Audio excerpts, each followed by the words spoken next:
Shabbat Shalom. All right, the live stream's going on. It's a magical effect. Are we live? Shabbat Shalom, everybody at home. And Shabbat Shalom, everybody in the building.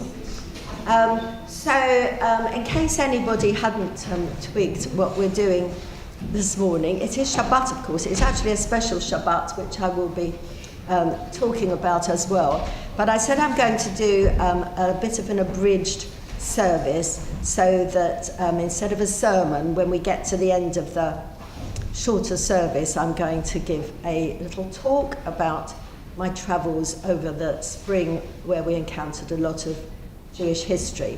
Hence the ark is covered up with the screen. I'm not going to get scrolls out. I'm going to do a Torah reading from the book because I set everything up yesterday to test it. So, and that will also save a bit of time. So, can we start? And I did adhere to your billet. I left Tina a note because she was doing the service last night. I said, do not move the projector. You might be able to see I've got two books underneath it in a very delicate position to get the picture on the screen correctly. So, shall we start on page 118? That's lovely, thank you. Could you put the mic closer to you? Yeah, I can hear you. Could I put the mic closer? Well, You might need to grow. if I come and stand around here, is that better? Leslie, move forward if you can't hear.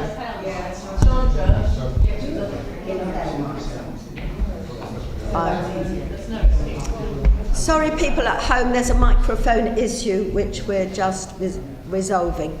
Craig's going to get me lapel mic. It's all right, just waiting for a microphone anyway. Nobody's ever told me that my voice was too Hello, high, yes, so- it's better.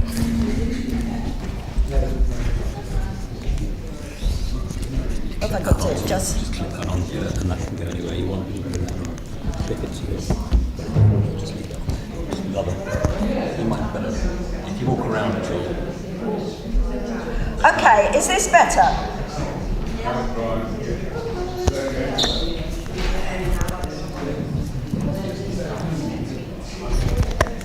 Is this better? Yes.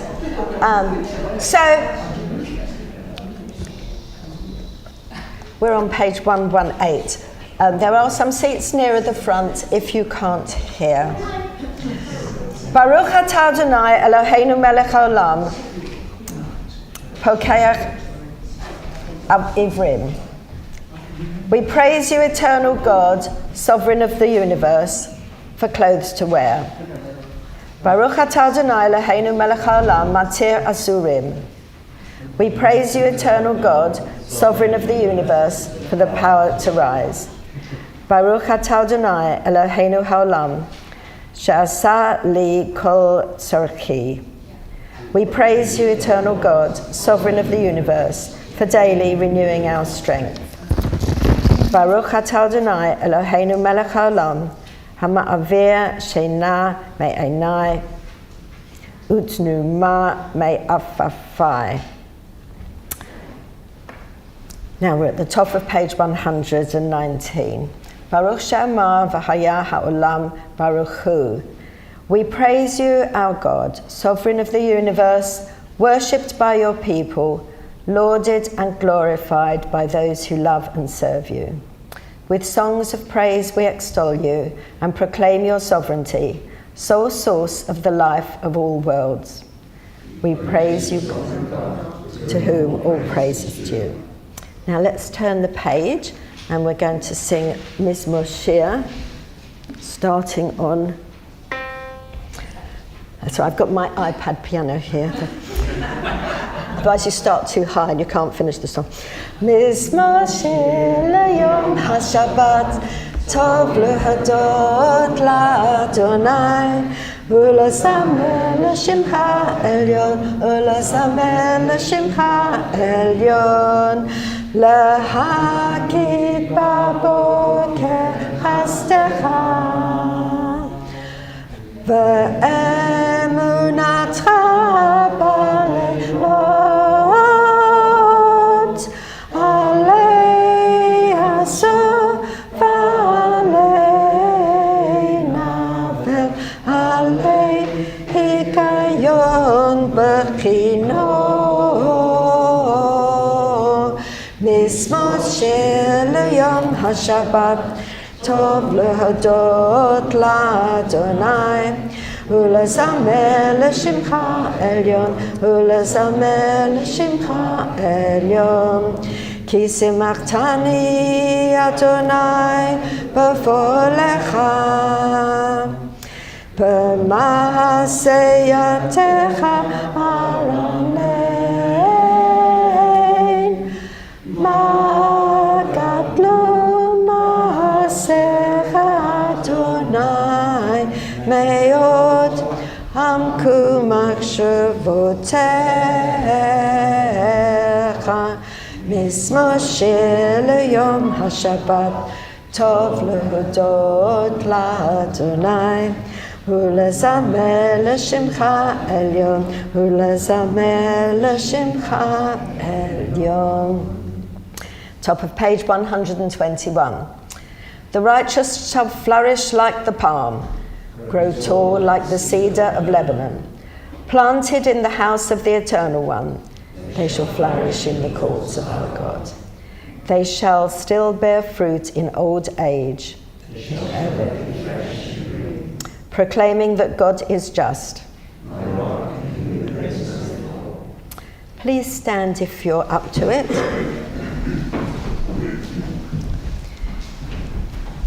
You can join me in Hebrew if you like. Yishtabach shimcha la'ad malkeinu, ha'el ha'melech ha'gadol v'ha'kadosh b'shamayim u'va'aretz. Ki lacha na'eh Adonai Eloheinu v'Elohei avotenu, shir u'shvacha, halel v'zimra, barachot v'hodaot, me'ata v'ad olam. Baruch ata Adonai, habocher b'shirei zimra. And now we're turning to page 135. You can stay standing. Baruch hu et Adonai hamavarach. Baruch Adonai hamavarach leolam va'ed. We praise the Eternal One, to whom our praise is due forever. We're on the top of page, feel free to sit down. We're on the top of page 136, and let's read this together in English. We praise you, Eternal One, our God, Sovereign of the universe, Maker of light and Creator of darkness, Author of peace and Creator of all things. In your mercy you give light to the earth and all who live on it, and in your goodness you renew creation continually, day by day. How manifold are your works, O God! With wisdom have you made them all. The world is full of your creations. Your handiwork proclaims your praise. The radiant stars bear witness to your glory. We praise you, O God, Creator. So now we're going to go to the Shema. You may sit or stand as you choose for the Shema. Shema Yisrael, Adonai Eloheinu, Adonai Echad. Baruch Shem Kavod, Malchuto Le'olam Va'ed. V'ahavta et Adonai Elohecha, v'chol levavecha, u'v'chol nafshecha, u'v'chol me'odecha. V'hayu hadvarim ha'ele, asher anochi mitzavacha hayom, al levavecha. V'shinantom levanecha, v'tibarata bam. V'shiftecha b'veitecha, u'v'lechtecha v'aderech, u'v'shochbecha, u'v'kumecha. V'ksharatom le'ot al yadecha, v'hayu le'totefot bein einecha.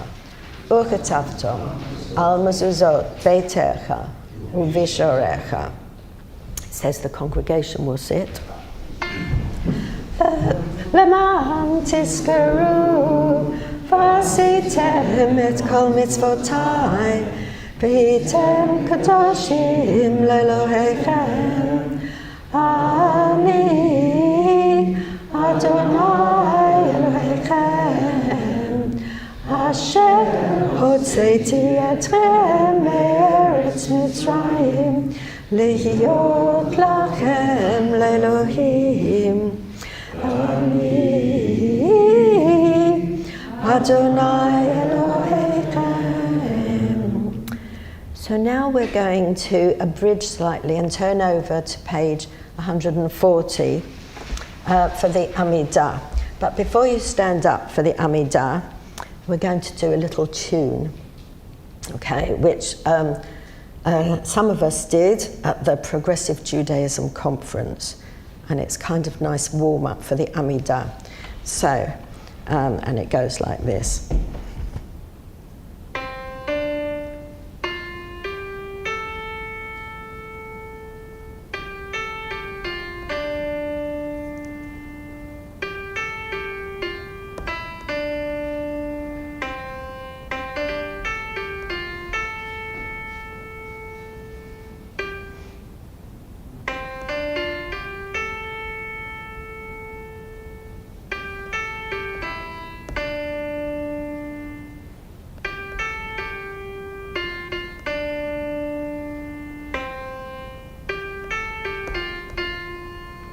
Okay, now we're just going to sing ooh.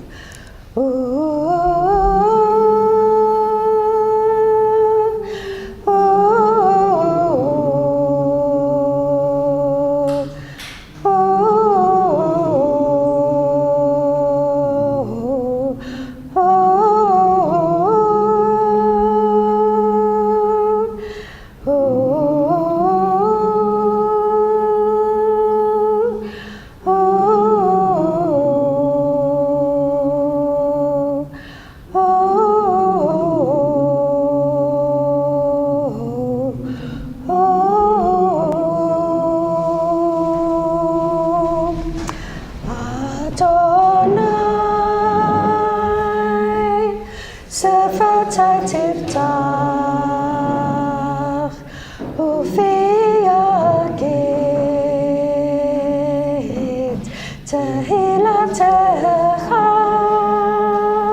Eternal God, open my lips, that my mouth may declare your praise.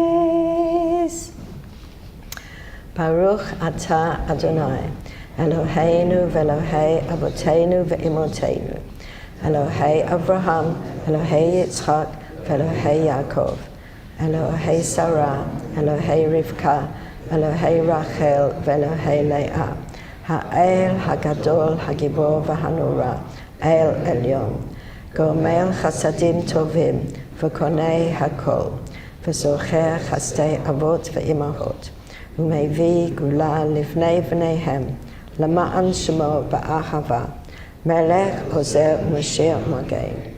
Baruch atah Adonai, Magen Avraham ve'ezrat Sarah. Atah Gibor le'olam Adonai, Machayei meitim atah Rav Lahoshia. Mashiv haruach u'marid hageshem, Mazriach hashemesh u'marid hatal. Mechalkel chayim b'chesed, Machayei meitim ברחמים רבים, סומך נופלים ורופא חולים, ומתיר אסורים, ומקיים אמונת לשלמי עפר, מחמוך בעל גבורות, ומתום מלך, מלך מימית ומחיה, ומצמיח ישועה. We praise you, O God, source of eternal life. נקדש את שמך בעולם, כשם שמקדישים אותו בשמי מרום, ככתוב על יד נביאך, על יד נביאך. Kadosh, Kadosh, Kadosh, Adonai Tzevaot, Melech haaretz, Kavodo. Kavodo malei olam. Baruch kavod Adonai mimkommo. Mimkomcha malkeinu tofir v'timloch aleinu ki machakim anachnu lach. Yimloch Adonai leolam, Elohai Zion, ledor vador. Hallelujah. You can sit down. So we sing Le Dorvado, Le Dorvado, Le Dorvado Nakid God Lecha, Le Dorvado, Le Dorvado, Le Dorvado Nakid God Lecha. Ula netzach netzachim, ula netzach netzachim, kedushatcha, kedushatcha nakdish. Ula netzach netzachim, ula netzach netzachim, kedushatcha, kedushatcha nakdish. Le dorvado, le dorvado, le dorvado nagid God lecha. Le dorvado, le dorvado, le dorvado nagid God lecha. V'shivchacha Eloheinu mipinu lo yanbush leolam leolam va'ed. V'shivchacha Eloheinu mipinu lo yanbush leolam leolam va'ed. We praise you, Eternal One, the Holy God. So now we're going to pick up in the second half of page 143, and let's read together in English. Our God and God of our ancestors, may our rest on this day be pleasing in your sight. Sanctify us by your commandments and make us loyal to your teaching. Satisfy us with your goodness, gladden us with your salvation, and purify our hearts to serve you in truth. In your gracious love, Eternal One, let the holiness of your Sabbath enter our hearts, and may all Israel who hallow your name be exalted by its peace. We praise you, O God, for the holiness of the Sabbath. So now we're going on to Sim Shalom, which is the bottom paragraph of page 144. Yeah, I've got to start down here somewhere.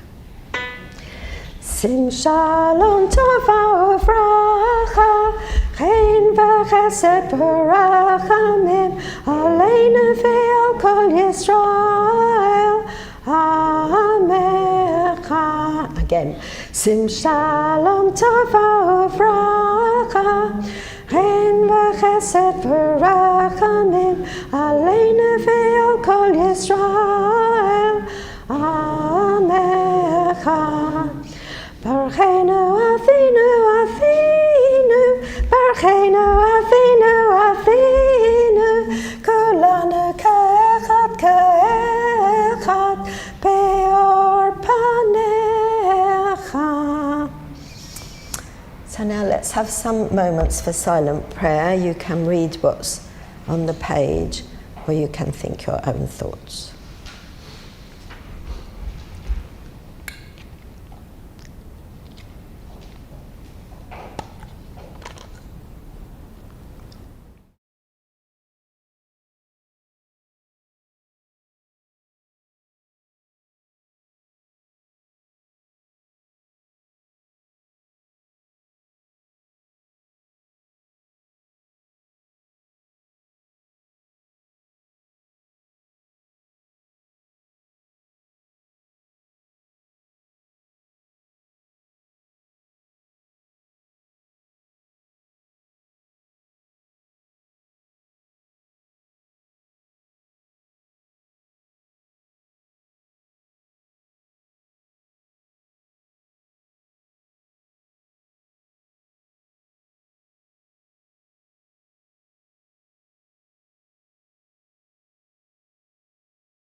Oh, say shalom, same tune.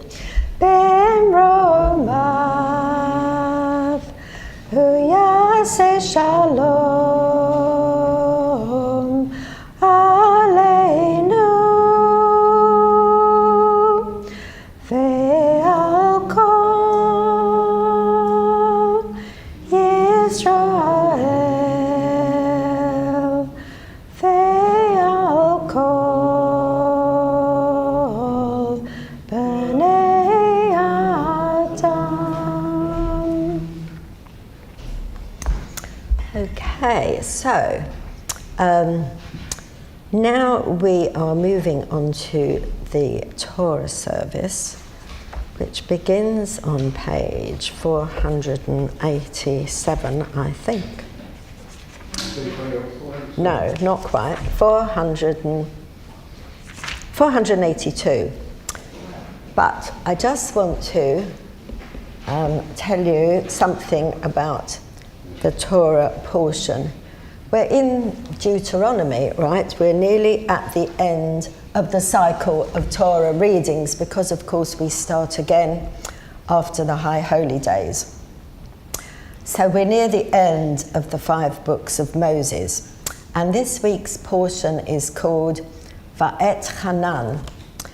And Va'et Hanan means I pleaded. Who pleaded? So, at the beginning of the portion, the Israelites have nearly reached the Promised Land after their momentous journey, 40 years, etc. And Moses pleads with God to reconsider and allow him to enter the Promised Land. Do you remember what happened? Earlier on, wandering in the wilderness, God asked Moses to speak to a rock, and the rock would give forth water. And Moses didn't speak to it, he hit it with something or the other. And because of that loss of temper, God said to Moses that Moses wouldn't be able to enter the Promised Land. And at this point, a bit further on in his life and in the journey, and they're nearly there, they can almost see the border. He pleaded with God to reconsider, and God did not allow him to. He said, you can go up onto this mountain and you can have a look at it, but you can't go in. So rabbis have discussed over the century, was this fair? I mean, as you know, rabbis like to discuss things, and there's quite a few things you can read about this if you want to, but we're not going to go into that today. Was it fair? What we're going to go into is, so what did Moses do next? You imagine this. This has been your life's work, leading people out of Egypt to the Promised Land, and you've made a mistake along the way, and as a result of that, your whole ambition is not going to be fulfilled. And then you plead with God to reconsider, and you're told no. So what did he do? Did he go off in a huff and wash his hands of the whole enterprise? No, he didn't. He prepares the Israelites for their future.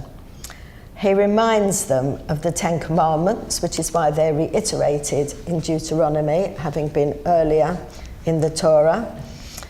They're repeated here as partly a reminder for the benefit of the younger generations who weren't actually at Mount Sinai or were maybe small children. And then he goes on to leave a legacy to them and indeed to us, which I'm going to read in the Torah portion in a second, which I'm going to read in English, but I'm going to start with the brachot. So we're on page 482 here. Baruch hu et Adonai hamavorach. Baruch Adonai hamavorach leolam va'ed. Baruch atah Adonai Eloheinu melech haolam asher bacha banu mikol ha'amim v'natan lanu et torato. Baruch atah Adonai Noten HaTorah. So, let me just see where I am in here. This is my Chumash. Right, if anybody's following in a Chumash, which I'm not sure if anybody is, but anyway, I'm reading from Deuteronomy chapter 6. So, as I said, Moses left us a legacy. These are the precepts, laws, and regulations which your God has commanded me to teach you, to observe in the land into which you are passing to occupy, so that you, your son, and your grandson may revere your God and observe all those laws and precepts which I command you, so that you may live long. Hear then, O Israel, and be careful to observe that you may prosper and increase greatly, as the God of your fathers has promised you, a land flowing with milk and honey. Now we come to chapter 6, verse 4. Hear, O Israel, the Eternal is our God, and God is one. You shall love your God with all your heart, and with all your soul, and with all your might. And these words which I command you today shall be in your heart. You shall teach them diligently to your children, and you shall speak of them when you're sitting in your home, and when you go on a journey, when you lie down, and when you rise up. You shall bind them for a sign on your hand, and they shall be for frontlets between your eyes. You shall inscribe them on the doorposts of your house and on your gates. Anyone heard it before? That is the Shema. So at that point, at the end of almost at the end of his life, with that huge personal disappointment, he gave us the Shema, which is quite cool. I'm going to read it. I'm going to skip a couple of paragraphs and read a bit more, because it is really beautiful, this. When in time to come your child will ask you, what is the meaning of the testimonies, statutes, and laws that God has commanded you to obey? Then tell your child, we were once the slaves of Pharaoh in Egypt, but God brought us out of Egypt with a mighty hand. God wrought before our very eyes signs and wonders, great and grievous, against Egypt and against Pharaoh and all his household. God brought us out from there, that God might bring us in and give us the land which he had promised on oath to our forefathers. And God commanded us to observe all these laws, to revere our God always, for our own good, that he might preserve us alive as at this day. It will be counted to our merit if we observe carefully all these precepts in the sight of God, as God has commanded us. Anybody recognize anything from that passage? From the Haggadah, yeah, there's things in there that are in the Haggadah, exactly. It's like the 4 children say, what do these statutes mean? And the mighty hand and the outstretched arm, yeah, it's all in the Haggadah. And this phrase, signs and wonders, some of you might remember, there used to be a Hebrew textbook called Signs and Wonders, didn't there? Yeah. So, amazing. One of the many ways I failed to learn Hebrew. Yes, it kind of taught it in kind of a weird way. We won't go into that now either.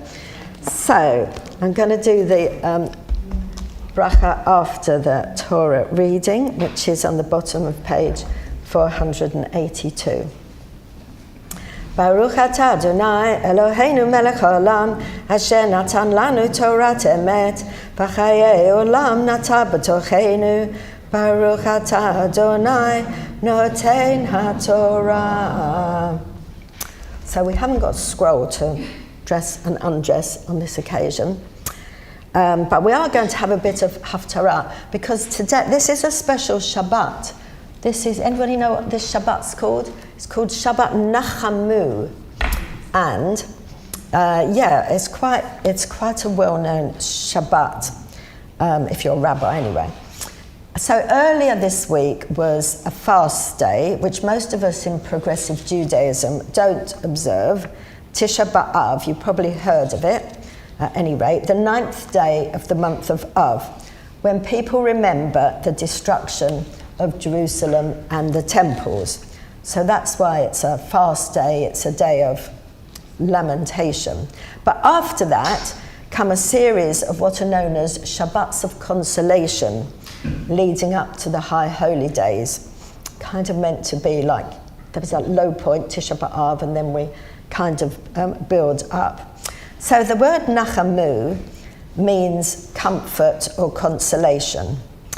But a few times in the Torah, it's used in a different sense to mean thinking differently about a situation, which kind of fits with what Moses did. Of course, the Haftarah always fits with the Torah in some way, but that's what Moses did. Instead of being overwhelmed by personal grief, he took comfort, we hope, by completing a job well done and preparing the next generation. And I've got a little quote here from an Israeli rabbi called Rabbi Yossi Goldin. Sounds Jewish, doesn't he? Yeah. He said, throughout the generations, from the initial Egyptian exile across the ages to the Holocaust, we have encountered more than our fair share of horrors and calamities. We do not forget the catastrophes that have befallen us. We continue to commemorate them each year. But then we move on and grow. The skill and ability to shift perspectives is an important skill for us to teach our children as well. Perhaps we can even teach them that it's okay to hold both emotions, sorrow and optimism, grief and hope at the same time, because that's part of being human, experiencing conflicting emotions and learning how to navigate within them. I thought that was a nice comment. So I'm going to read a bit of the Haftarah Nachamu, starting, because it's really nice, starting with the brachot, which are on page 483. Baruch atah Adonai Eloheinu melech haolam asher bacha b'nvi'im tovim v'ratzav v'divreihem hanemarim be'emet. Baruch atah Adonai habocher b'Torah uv'Moshe avdo uv'Yisrael amo uv'nvi'ei ha'emet b'tzedek. Okay, so this is the Haftarah Nachamu. It's Isaiah chapter 40. And it begins, Nachamu, Nachamu, twice. Comfort, comfort, my people, says your God. Speak to the heart of Jerusalem and call to her that her time of service is ended, that her guilt is paid off. Indeed, she has received from the hand of God double for all her sins. A voice calls out, in the wilderness, prepare a road for God. Make straight in the desert a highway for our God.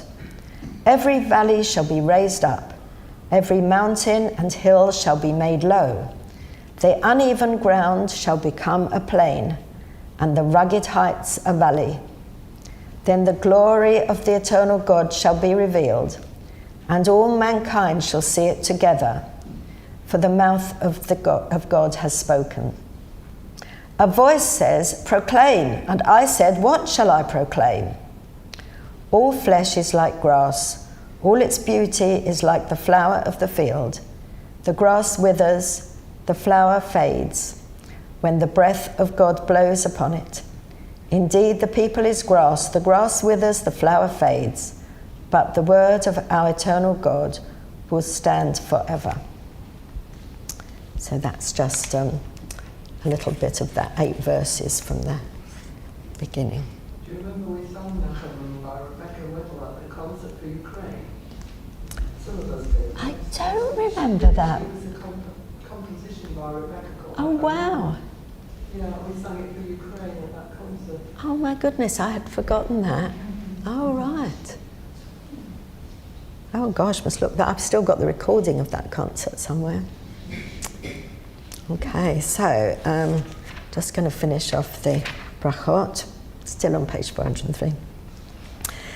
Baruch atah Adonai Eloheinu melech haolam tzur kol haolamim tzadik b'chol hadorot ha'el ha'ne'eman ha'ameh v'osei hamdaber u'mkayem shechol davarav emet v'tzedek al haTorah ve'al havodah ve'al hanviim ve'al yom haShabbat hazeh shenatata lanu Adonai Eloheinu likdusha v'limnucha lechavod u'tifaret al hakol Adonai Eloheinu anachnu modim lach u'mavarachim otach yitbarach shemach b'fi kol chai ta'amid le'olam va'ed baruch atah Adonai Makadesh HaShabbat.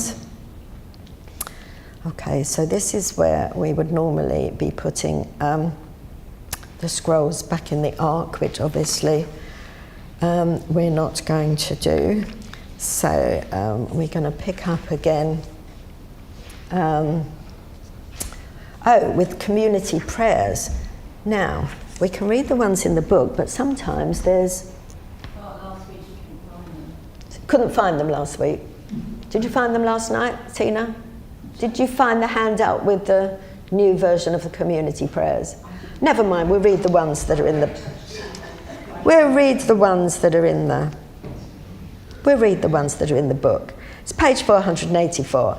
It says stand, but you don't have to stand because the ark isn't open.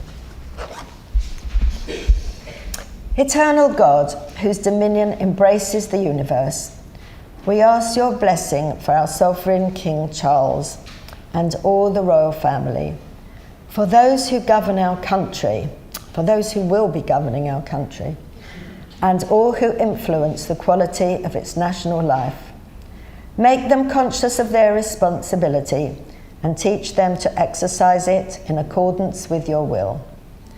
May we all help to fashion in this country a society that excels in freedom and justice, tolerance and compassion, so that it may be a force for righteousness and peace in the life of humanity. Eternal God, as you blessed our ancestors in generations past, bless now this congregation, its leaders and its members, and all who enter this synagogue to meet, to study, and to pray.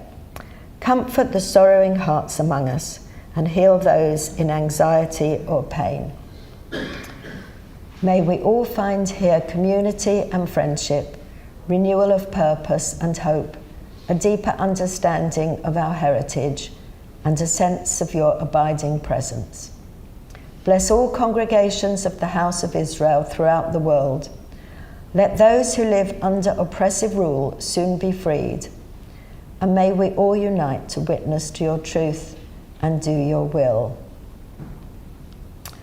Eternal God, our rock and redeemer, grant blessing to the state of Israel, created to fulfill an age-old dream and to be a haven for the oppressed. Inspire its leaders and citizens with faithfulness to the aims of its founders, to develop the land for the benefit of all its inhabitants, and to implement the prophetic ideals of liberty and justice. May they live in harmony with one another and in peace with their neighbours, and cause to come true once more the ancient vision that out of Zion shall go forth Torah and the word of God from Jerusalem. Does anybody want to mention anybody who's not well and would like us to remember them? Not everybody who's not well wants people to know, but... Leanne. Yes, I was going to mention, yes, Leanne, if anybody remembers Leanne, who is probably age about 30-ish, Maya and David's daughter, has been in a car crash in Texas and has been flown home and is now in St. George's Hospital in Tooting. And Jamie Acton Bond is not too well at all, although I spoke to him and he was sounding perky despite quite a lot of health issues. Right, so now I think we go to, okay, so instead of actual Aleinu, let's go to page 213 and do this kind of alternative Aleinu, and let's read this together. And then all that has divided us, sorry, I didn't give you time to turn to page 213. And then all that has divided us will merge, and then compassion will be wedded to power, and then softness will come to a world that is harsh and unkind, and then both men and women will be gentle, and then both men and women will be strong, and then no person will be subject to another person's will, and then all will be rich and free and varied, and then the greed of some will give way to the needs of many, and then all will share equally in the earth's abundance, and then all will care for the sick and the weak and the old, and then all will nourish the young, and then all will cherish life's creatures, and then all will live in harmony with each other and the earth. And then everywhere will be called Eden once again. So now we're going to go on to the Kaddish, so you have to turn to page 522.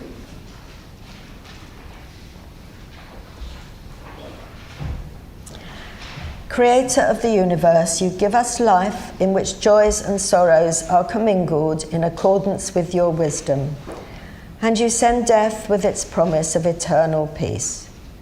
Teach us to accept humbly and courageously whatever burden is laid upon us. Comfort those who mourn, and let the light of faith illumine the darkness of their sorrow with the hope of immortality. Strengthen us at all times with an unfailing trust in your providence. And Yahrzeit's people we are remembering particular are Jackie's mum, Liesl Clare, Maya Cohen, who's the father of Sabrina Cohen-Hatton, Lily Solomons, who's the mother of Mike Solomons, and Stephen Ottner, who's the father of Sarah Ottner. When I saw that Lily Solomons, mother of Mike Solomons, it suddenly reminded me that I hadn't seen or heard of Mike Solomons for a very long time.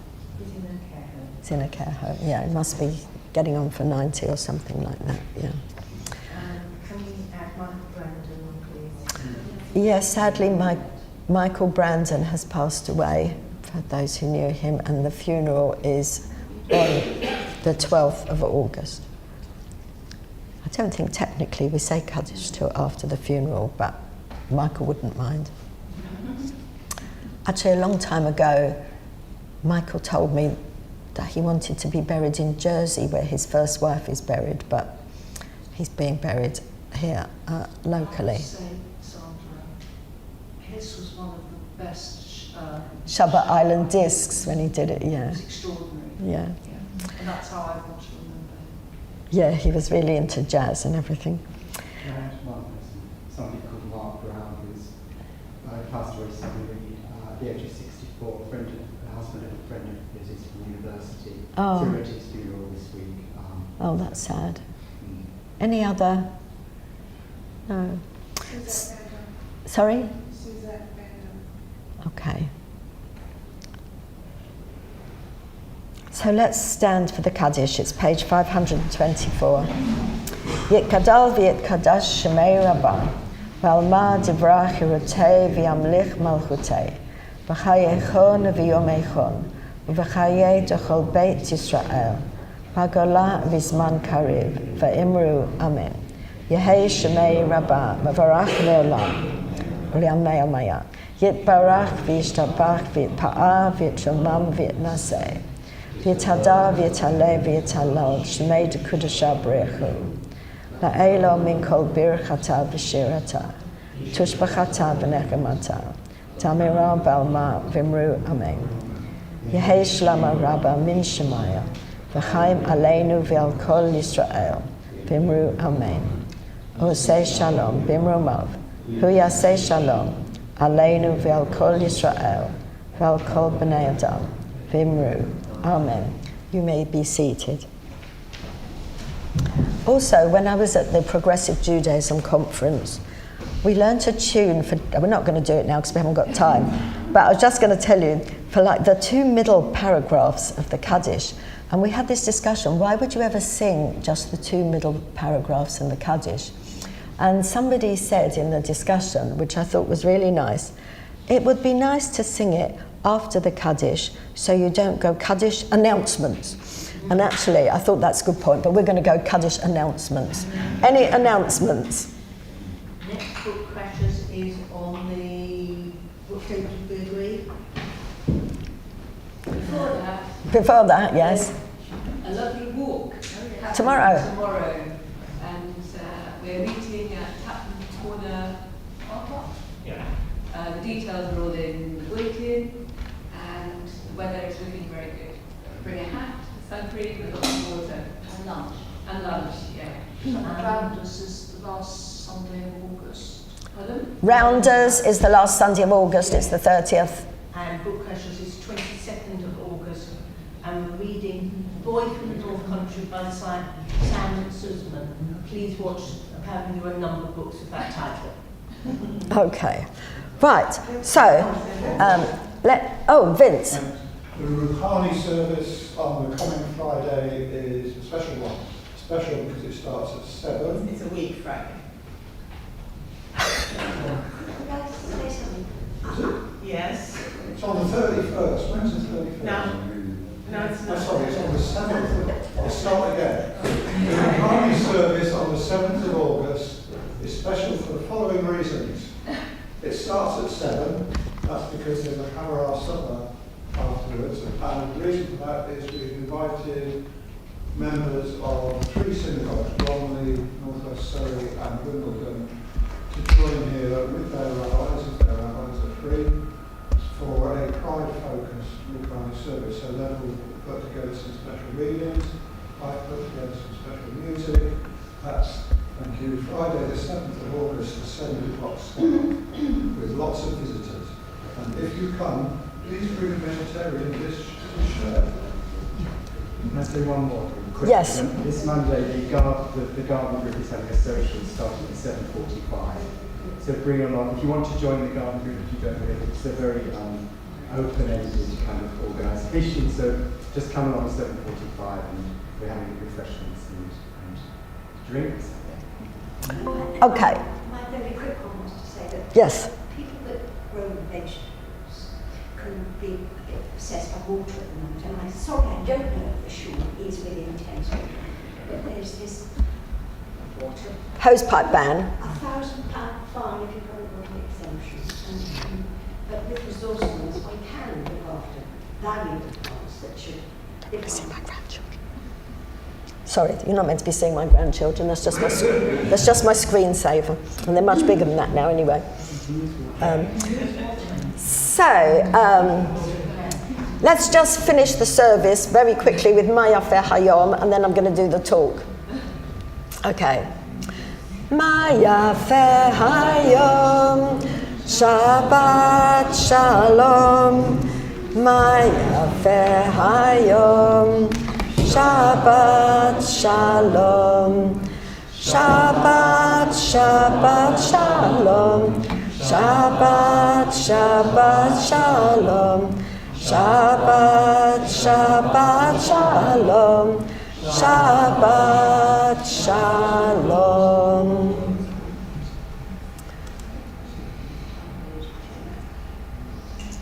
That's better. Sandra, Yes. can I ask you to move that laptop just a bit further? It's blocking the view of the screen. Move the laptop. Well, the cable's only so long, but don't need that anymore. Let's try. There's a lot of stuff on here. Is that any better? Bit more? Bit more. Hang on, if I move some books. Just... Nobody move that table. Is that better? Yeah, you can always Oh no, and that's not where we are either. So, we go, that's not where we are. No. Don't. That's better, right. So, now, I'm going to get out my notes.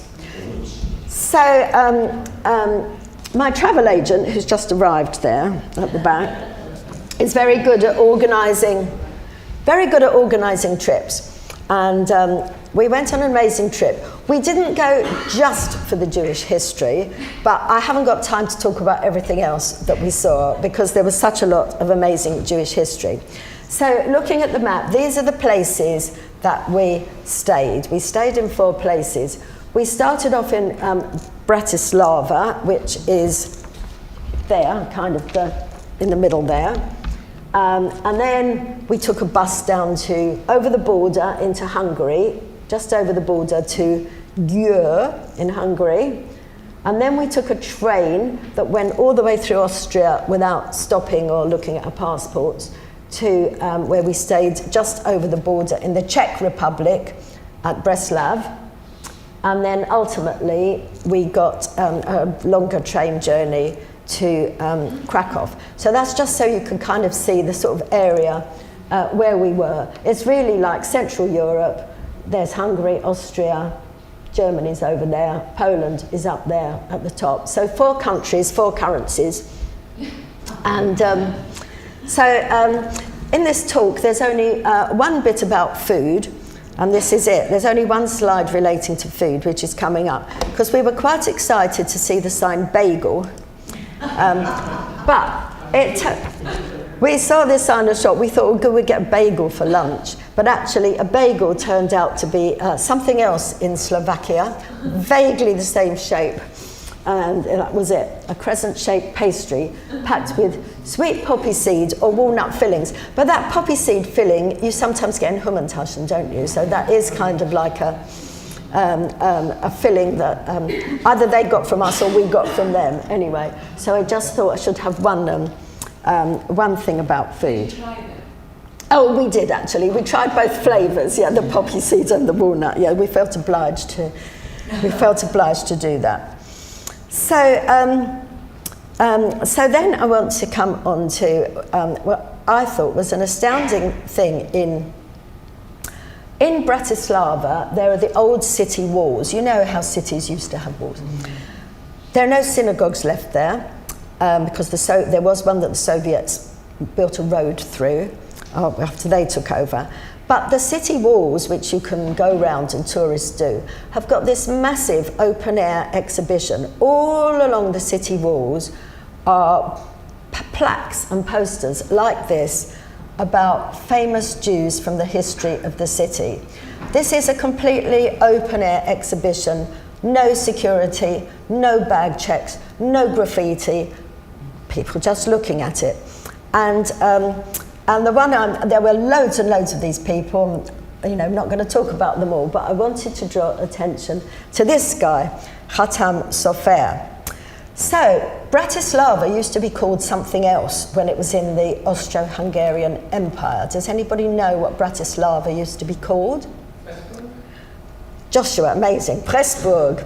Yeah.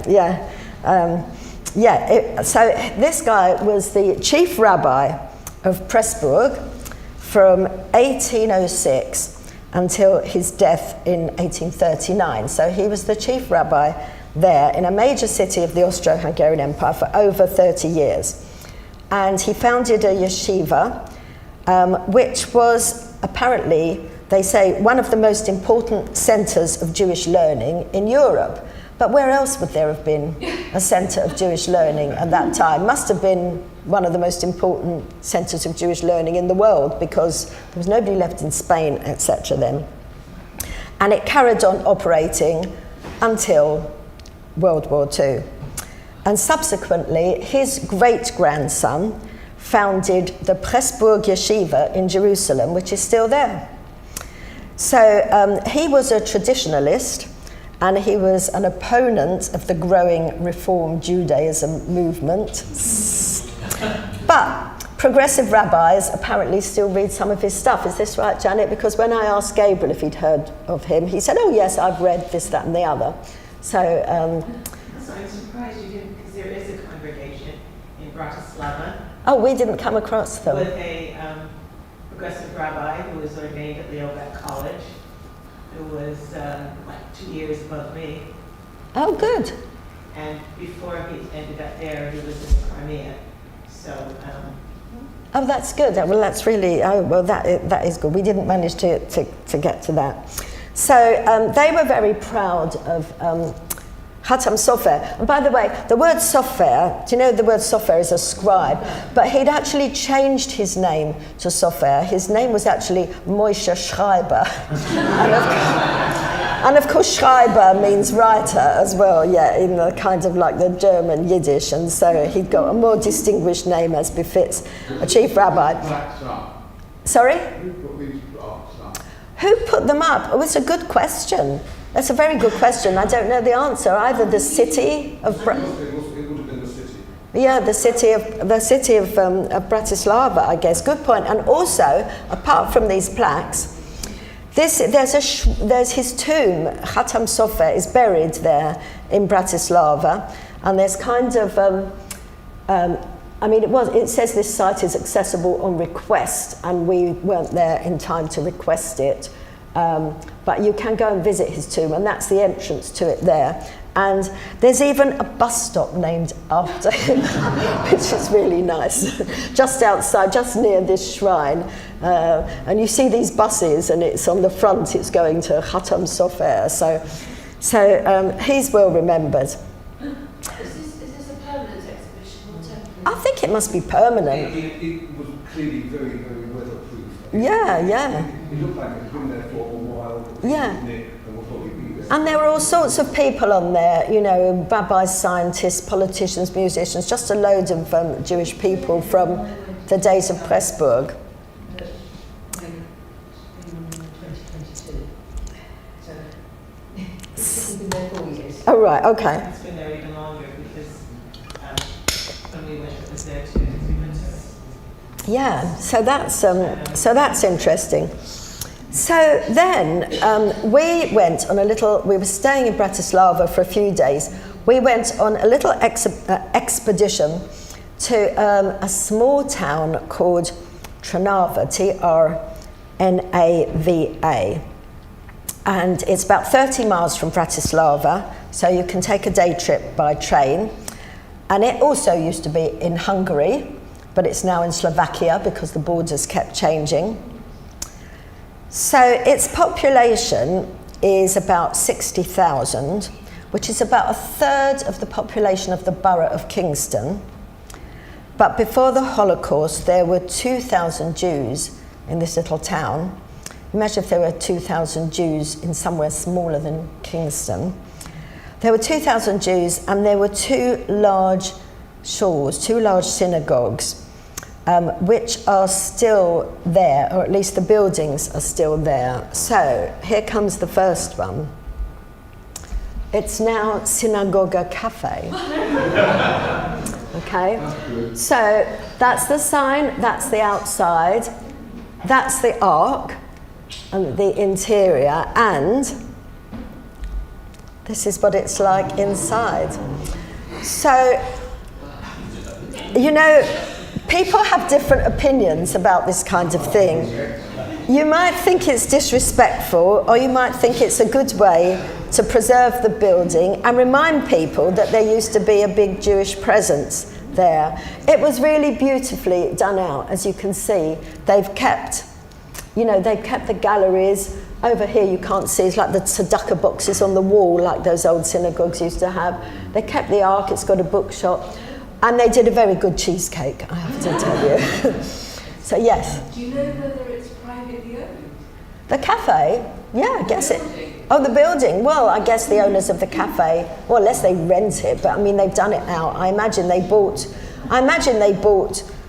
a crumbling building, probably at the end of communism. It was probably left to crumble, and then somebody bought it as an enterprise. But anyway, so that was beautiful.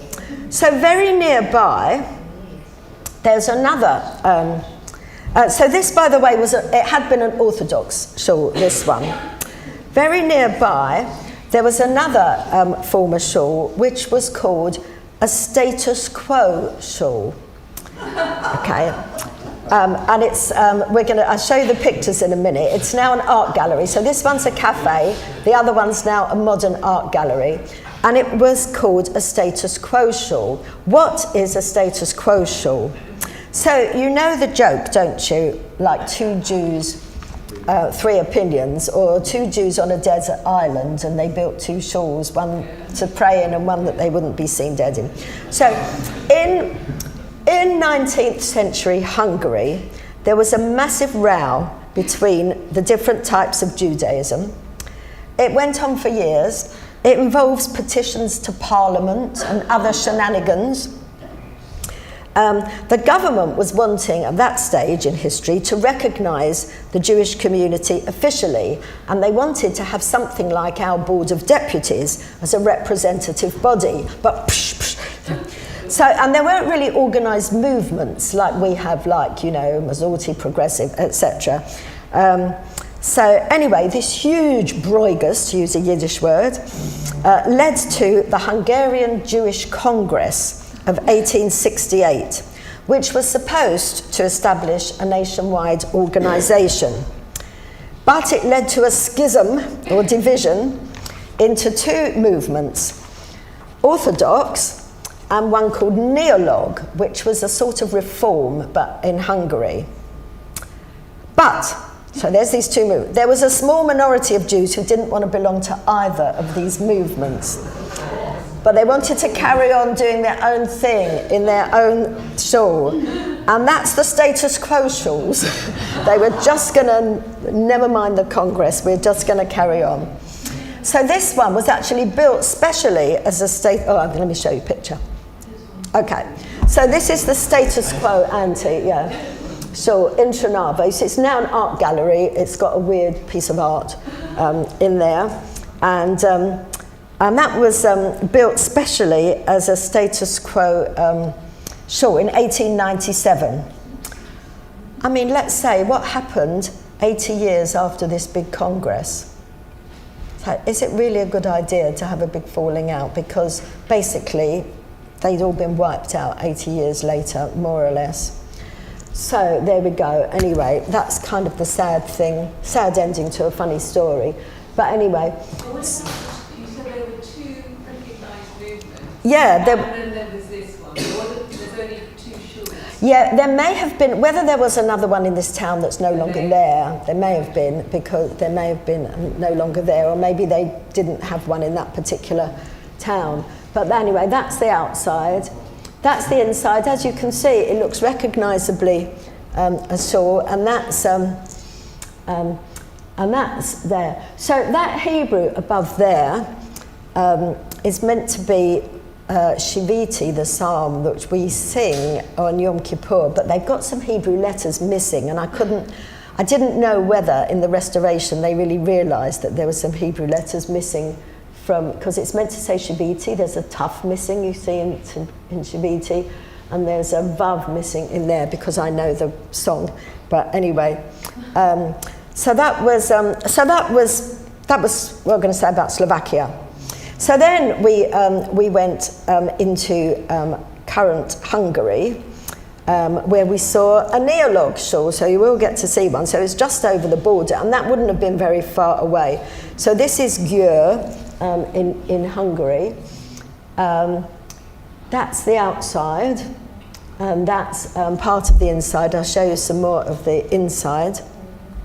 Okay, so this is octagonal shape and an Art Nouveau style. It's now run, this building is now run by the University Music Department, and they hold concerts and so on there. But there is an exhibition. You can see some exhibition plaques in there, and you can see one with the Magen David. So there's an exhibition downstairs about Judaism and the shawl and so on. And then upstairs, they've got an exhibition called Jewish Excellence. And it's in Hungarian, English and Hebrew. and it presents the lives and works of more than 400 Jewish Nobel Prize winners and famous artists, researchers, athletes, and inventors. So, in 2024, the university, which now, I say, owns this building, they held a reunion for Jews around the world who could trace their roots to this town of Győr, and apparently quite a lot of people turned up. And that's the courtyard, that's the door, and that is sadly a memorial obelisk which was put up in 2007 with the names of 381 children from Győr who were murdered in Auschwitz. So that was, that was our little visit in Hungary. We were only in the town of Győr, which is very, very beautiful. It's got lots of other things to see as well. So we then went across what's now a border into Breslav, in part of the current Czech Republic called Moravia, as opposed to like Bohemia, which is the northern bit. Joshua, do you know, I'm going to ask you, so this is Breslav in the Czech Republic. I don't suppose you know what its name was when it was in the Austro-Hungarian Empire. Oh, you bet. It was called Lundenburg. So this was not a very attractive town, actually, but we stayed there because it was a good base to visit 3 places of interest by public transport. 2 of these, I'm going to diverge from Judaism for a moment, 2 of the places that we visited there were castles which had belonged to the House of Liechtenstein, as in the country, until they were confiscated by the state when the region called Moravia became communist Czechoslovakia. And there's still a legal battle, apparently, between the state and the Liechtenstein princes, or counts, or whatever they are, over their lands and properties. But I haven't really got time to show you the pictures of the beautiful castles. So, but I have got a little story, actually, about them. So when we were visiting these beautiful castles, our guide, who couldn't have known we were Jewish, I don't think, happened to say that the Liechtenstein family had been very good to Jews during the Holocaust. So we thought we'd look it up and find out more about it. And it turned out she had a bit of a rosy view of this, because there was an official study in 2005 about the princes of Liechtenstein, which found out that the royal family hired Jewish prisoners from an SS concentration camp near Vienna to perform agricultural work on their estates. The family bought estates and assets that had been expropriated from Jewish families, and the Principality of Liechtenstein took in about 400 refugees from Nazi-controlled Austria, but they turned back another 165. So it wasn't quite as rosy as our guide made out. Anyway, this is, so Breslav, this little town, which I say was quite an ugly little town itself, but it was a good place to stay. It had a shul, which is now, we couldn't get inside, but this is it. It's now a municipal museum.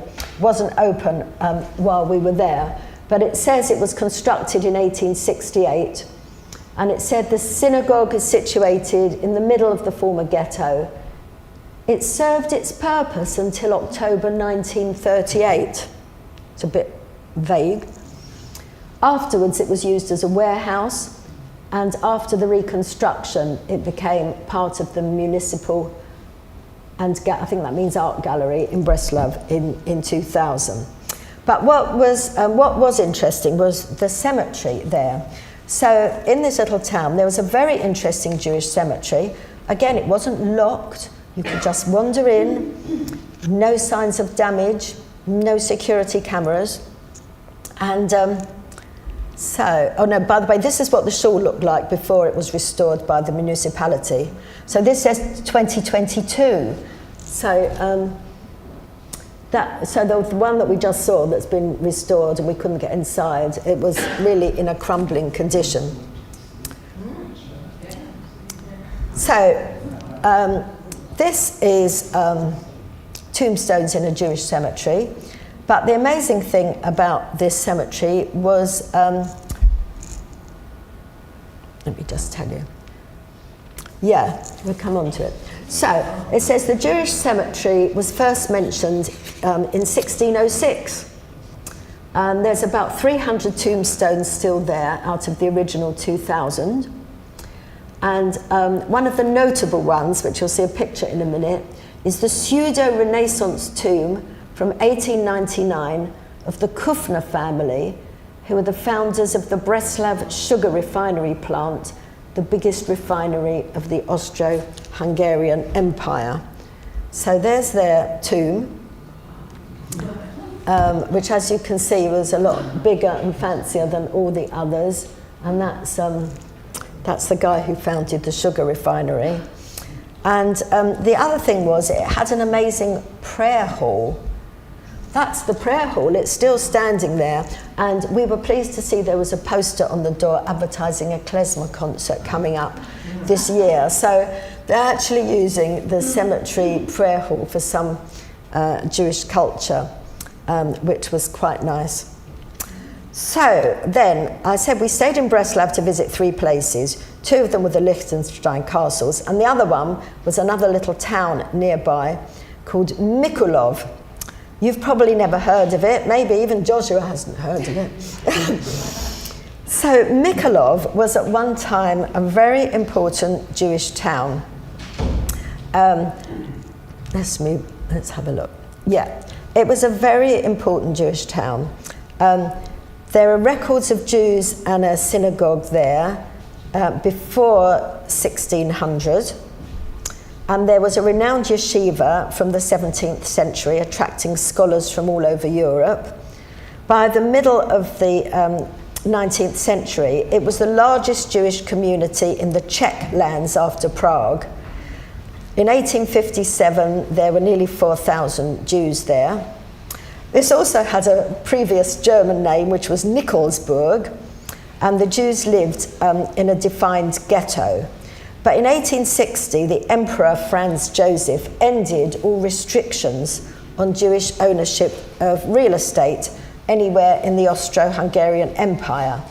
So the Jewish population of this town then declined because people could move to Vienna and other places where there were more opportunities. So this is an old picture of the main street, and that's one of the same buildings, and that means pharmacy. It's just a pharmacy today, and there was a... What's intriguing, I actually ended up going to this town. Oh, did you?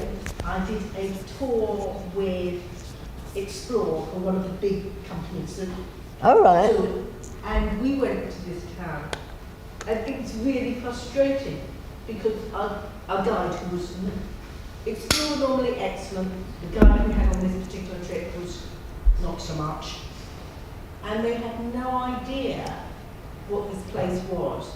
It was a convenience for almost a stop on the way between. But we went, I don't know whether you're about to show the cemetery. I might be, I can't remember.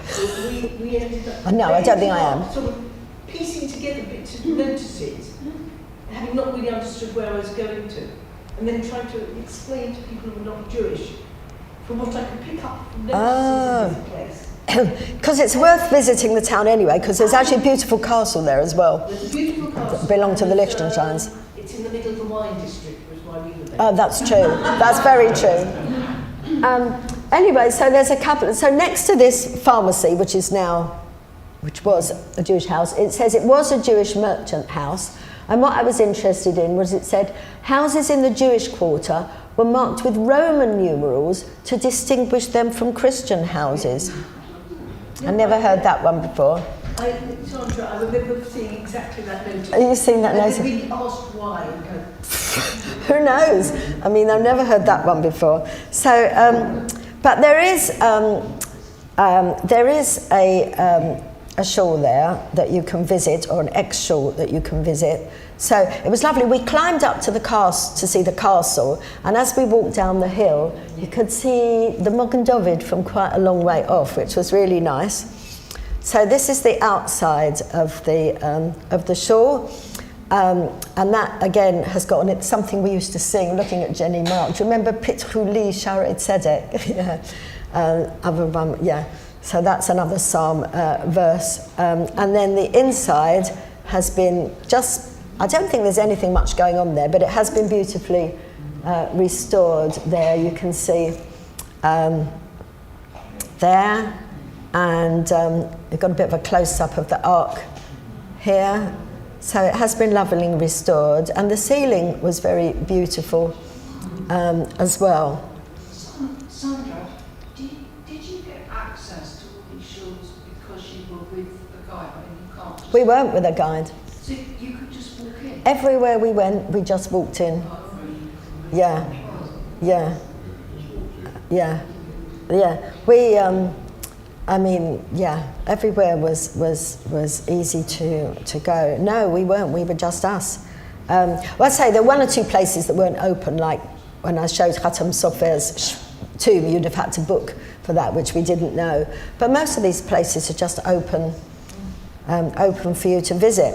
So that's the ceiling there, which is very beautiful as well. But also in Mykolaiv is a leftover mikveh, which it took us quite a long time to find where it was, because it was kind of on a map, but it wasn't a very good map. So, and this is... It was in a car park, yeah. It was in a car park, and so this is the entrance to the mikveh, but you could just go down the steps and you could see like the basin at the bottom, and it says there that the mikveh dates from the latter 18th, early 19th century. It says you're now on the former Bath Square in Mykolaiv's old Jewish quarter. So yeah, there was a lot to see there. So then we went on a longer train journey to get to Krakow in Poland, which is just over the border from the Czech Republic, right in the south of Poland, and probably more of you have been to Krakow than any of the other places. And we had actually never been there before, and there's loads to see apart from the Jewish interest. But in terms of what we saw there for Jewish interest, it kind of differed from the other places in that there was a lot more information on display about the Holocaust, whereas, do you remember I pointed out it said that shul served its purpose until October 1938. Well, hello, what happened then? Yeah, but it was all much more explicit in Krakow.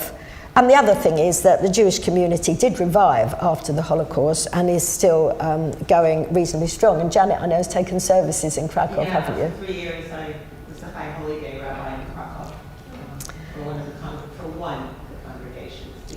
Yeah. There are quite a few. There's an Orthodox one and sort of more Orthodox one. There were about 4. It actually was quite amazing. There's on like Rosh Hashanah, you hear the shofar sounding from here, there. Oh wow, that sounds great. There's actually 7 shuls that you can visit in Krakow. We only went to 3 of them. There used to be over 90 shuls in Krakow. There's 7 actual shul buildings. We visited 3. One of them is now a Judaica bookshop where we bought a really good klezmer CD. One of them is a very good... Upstairs in that one. Huh? Did you go upstairs in the one that's got the bookshop on the ground floor? I don't think we did go upstairs, did we? Oh, that's too bad. Oh. Because upstairs there is an entire display, and that was the synagogue that we actually used for the High Holy Days. And all along the walls is a pictorial display of the Jewish families. Oh. From before and from after, because a lot of people survived in Krakow. Yeah. But the most fascinating thing to me was that when I looked closely, I recognized that one of those families was the family that someone that I'd known in Salt Lake, he was a child of this family who had survived the Holocaust, but he absolutely adamantly opposed women participating.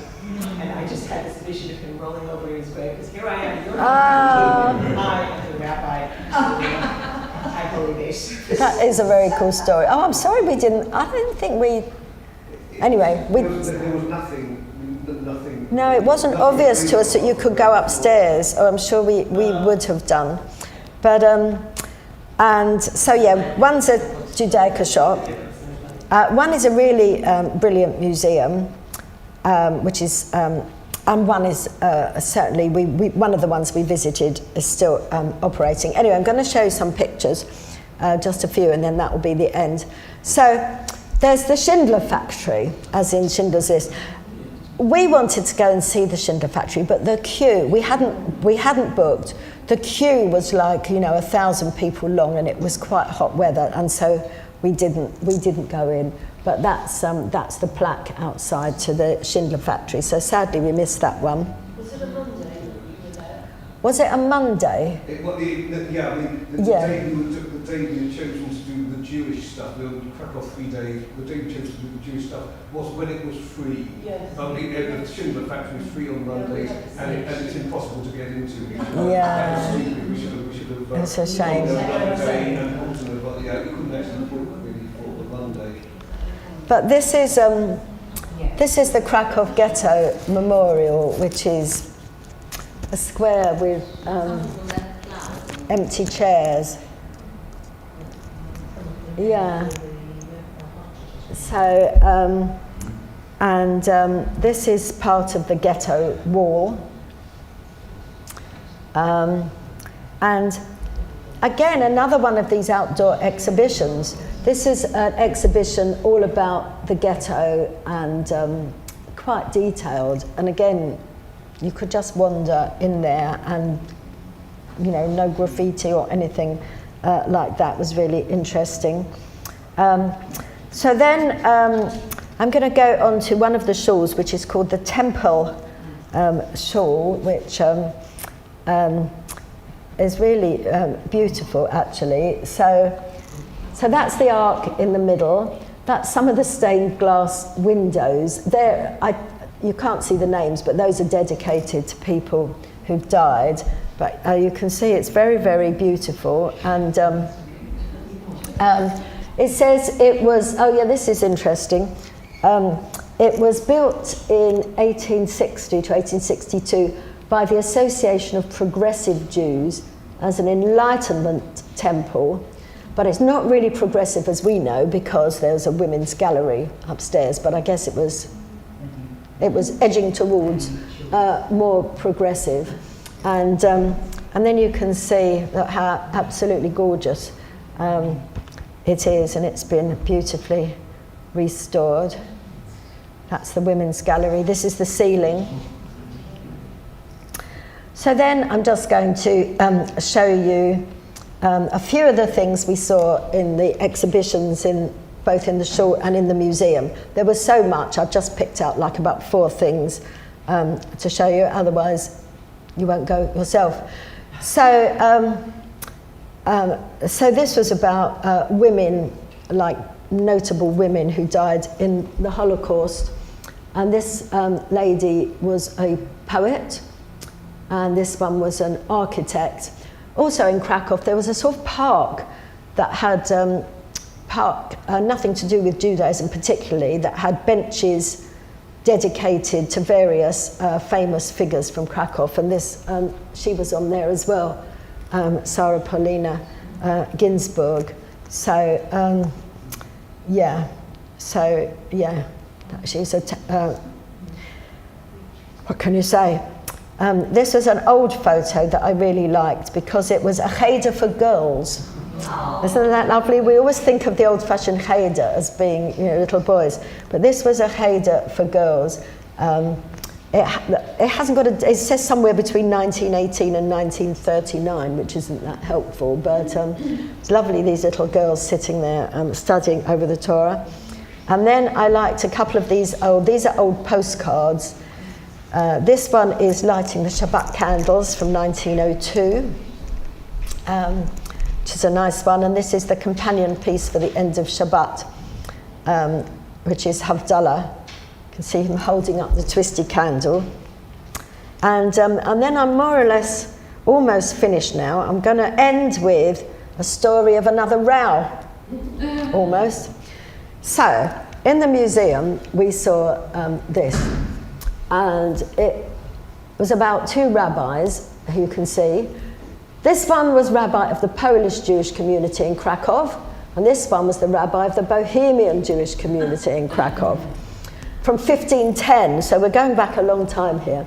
And it says, the first decades of the Jewish community in Katowice, which is the Jewish quarter of Krakow, were dominated by a fierce power struggle between rival factions of Polish and Bohemian Jews.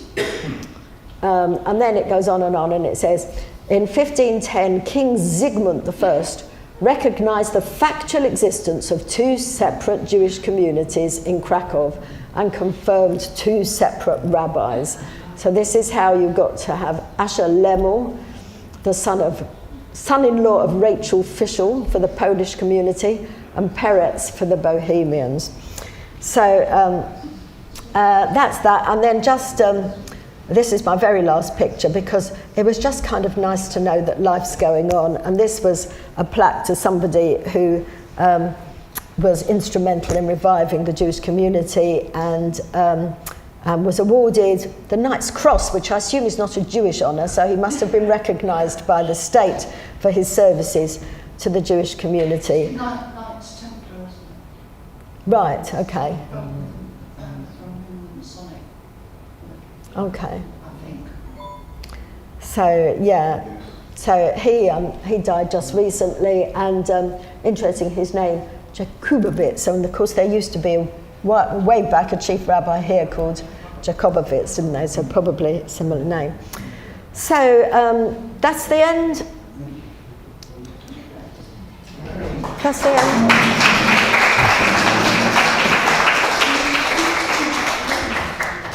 We're doing a talk, aren't we? When are we doing it? Aha. Oh, wait, I was going to message you individually. We're going to reschedule it because some people won't be here who weren't there involved. So it was going to be next month, but I think we're going to wait until later. So, Where are you going this next time? It's to present on where we just came from. No, she was just saying it was another tour.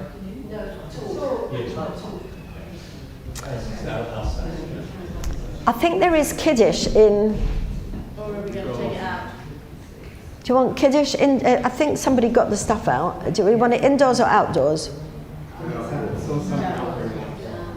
Outdoors, right. So some of us will have to go and move the stuff outside for Kiddush. I have brought chocolates and chalky biscuits.